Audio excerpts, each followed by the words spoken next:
Thought that Godzilla dancing in Invasion of the Astro Monster was probably the most absurd thing Godzilla related that you'll see?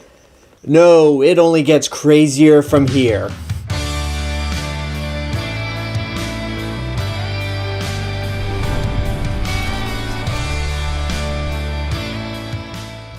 Godzilla vs. Hedorah was also known as Godzilla vs. the Smog Monster in the United States.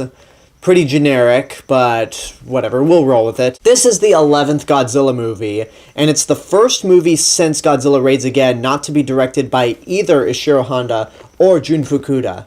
In the director's chair, we have Yoshimitsu Banno, and this is the only Godzilla movie that he directed, though he would be responsible for something big involving Godzilla later on. The movie revolves around this mysterious tadpole creature that arrives on Earth, is eating all the pollution, suddenly evolves, but all of a sudden starts leaving behind more pollution and killing off a bunch of people. And so it's up to Godzilla to try to save the day. Except this time around, he has more of a Captain Planet vibe to him. Funny to think that Godzilla once was a metaphor for the nuclear bomb, then he became a monster just defending his home from other invaders, and now he's Captain Planet.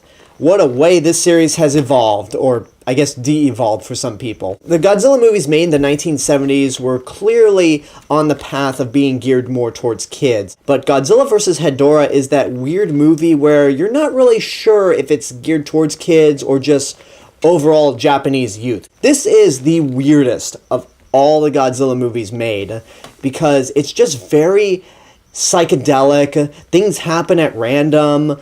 It's just so surreal in its own way. And it's one of these movies where if I tried criticizing it, that itself would be weird, because there's so many bizarre things that you look at that you're at a loss for words. You're like, I really can't say shit about this. So where do I even begin with describing how weird this movie can get? Well, let's start off with the villain monster of the movie, Hedorah. Hedorah is one of the most unique and absurd monsters out there, and for some reason he's a big fan favorite. Even though he's only appeared in this movie and a last-minute cameo in Godzilla Final Wars, people really love Hedorah. There are some Godzilla fans out there that only collect Hedorah toys. That's how much people love him. It's just so bizarre that one of the weirder and, let's be honest, one of the lesser Godzilla movies has this much of a following. Hedorah is a unique monster because he's always changing as the movie progresses. He starts off as a little tadpole, well, by little I mean human-sized. Then he grows up into a monster with 4 legs and whatnot. It's sort of like a lizard, but made of trash. It's weird to describe. Then he turns into a flying saucer, and then in his final form, he towers over Godzilla, and at that time was the heaviest monster suit ever made. I think it might still be the heaviest, because there are just so many layers to this thing. And it's important to note the suit actor in this movie, Ken Satsuma, who was back then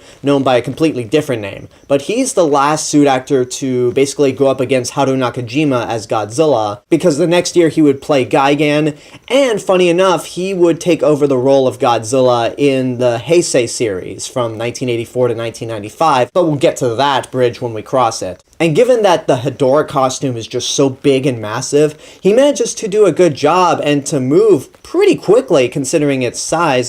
There was even one story, I don't know how true this is, but apparently he had to go through surgery, but they were doing surgery on him while he was in the Hedorah costume.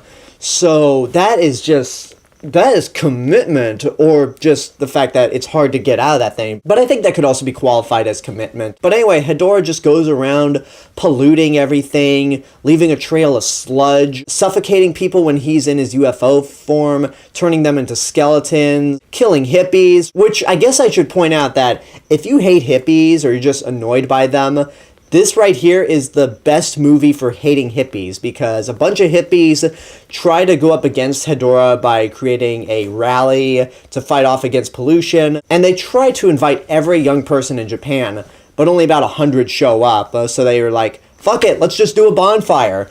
And then all of a sudden Godzilla and Hedorah start fighting. The hippies light up torches, start throwing them at Hedorah, but Hedorah throws sludge at them back and kills them all, so that's just satisfying altogether. So given the fact that Hedorah is a monster made out of sludge and feeds off pollution, and the fact that I said earlier that Godzilla has pretty much been turned into Captain Planet at this point, this movie has a very heavy environmental message, like one that it slams down your throat repeatedly.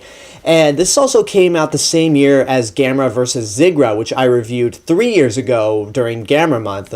And Gamera vs. Zigra made the mistake of having the enemy monster be the one who's fighting off the pollution, so you're just kind of rooting for the bad guys in that one. Here, the monster is pollution, so at least they got it right, but the message is kind of butched when it pretty much says, yeah, if you pollute, there ain't shit you can do about it because it's going to form a giant sludge monster, and you better pray to God that Godzilla exists because he's the only one who can actually deal with it. You humans are absolutely worthless. Then there's some weird animated sequences that try to go over Hedorah's powers and what he's capable of, and the animated sequence remind me very much of the opening title sequence in Blake Edwards' Shot in the Dark, and they just kind of appear out of nowhere. There's a weird scene in a dance club where this one guy is hallucinating, and then he sees everyone wearing fish heads. There's a moment when we're introduced to the little kid of the movie, who, by the way, is a terrible actor. He's so bad that if you turned off the subtitles while watching it in Japanese,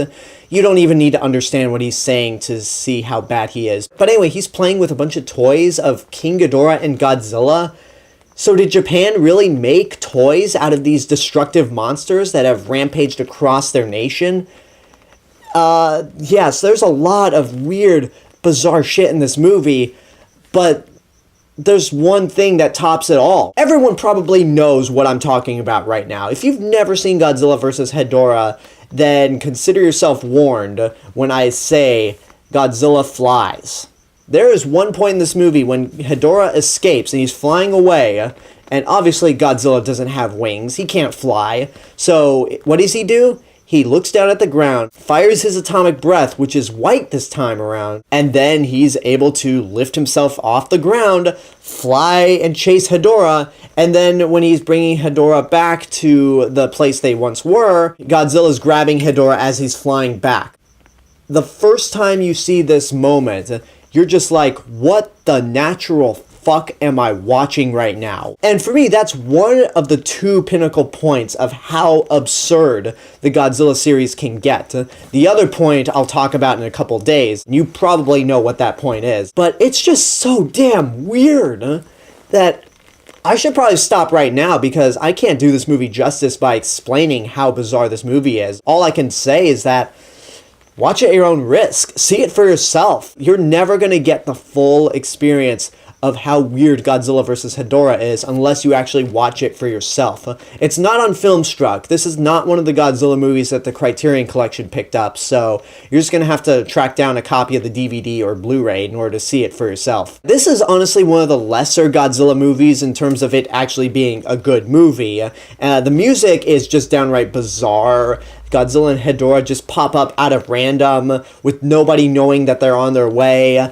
It's like I said, it's just weird and bizarre, and it's just best that you watch it for yourself. You cannot prepare yourself for how bizarre this movie is. One little bit of trivia I'll say before I move on is that this is the only Godzilla movie that Yoshimitsu Banno directed. He, in fact, had a sequel ready to go, Godzilla vs. Hedorah 2, which would continue in the tradition of Godzilla movies coming in pairs. But Tomoyuki Tanaka hated Godzilla vs. Hedorah so much that he fired Yoshimitsu Banno and told him he could never make another movie at Toho. But I guess Yoshimitsu Banno had the last laugh because he was one of the main people who was responsible for us having the 2014 Godzilla movie and Legendary's Monsterverse all together. Because Yoshimitsu Banno wanted to create a 40-minute Godzilla movie made in IMAX, but eventually that project just turned into the Legendary Godzilla from 2014. And that's my review for Godzilla vs. Hedorah. Tomorrow we're going to be talking about a movie that's definitely more tame by comparison, Godzilla vs. Gigan. Whether or not that means it's a good movie, we'll find out tomorrow. So until tomorrow, I hope you enjoyed this review. Leave a comment down below and tell me what your thoughts are on the movie, if and when you've seen it. And as always, this is the real Mr. Robinson telling you, there is only one.